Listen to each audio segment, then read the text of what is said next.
Kai, Allah dan zo nan. Da Allah dan shiga nan gidan ka ce ana kira Aisha, ka ji ko? Aha, da Allah ka dan yi sauri.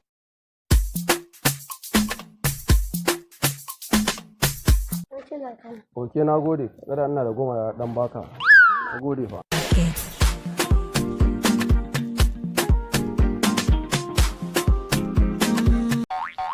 Allah me kake a kofar gidana?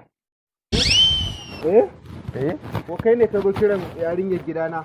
La ai. Hawa ni saurayin Aisha ne. Saurayin wa? Saurayin Aisha. Aisha? Aisha. Aisha gidana? Kare ko. Aisha ƴata? Wallahi.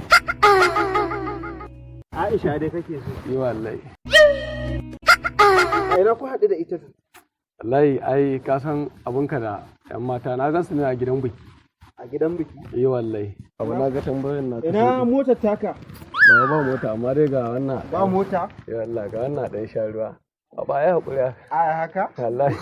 Ai haka? Yawa ba ka na kawai. Wallahi. Me sana'a ka ne? Wai ni baba ni kaki nake sawa. Allah ma kaki? Kaki nake sawa. Yanzu kaki kake sawa? Wallahi kaki nake sawa. Wanne irin kaki kenan? Wanne irin kaki kenan? Ai ina ma da babban matsayi wallahi kakin nan. Allah malam. Allah kuwa.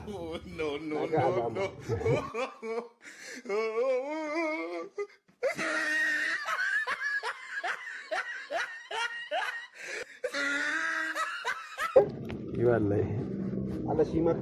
Allah shi albarka. Amin dai. Wane irin kaki ka ce kana sa kaki ne, wane irin kaki kenan bawan Allah? Wallahi ai ni dan banga ne. Banga? Wallahi ni dan banga ne. Banga?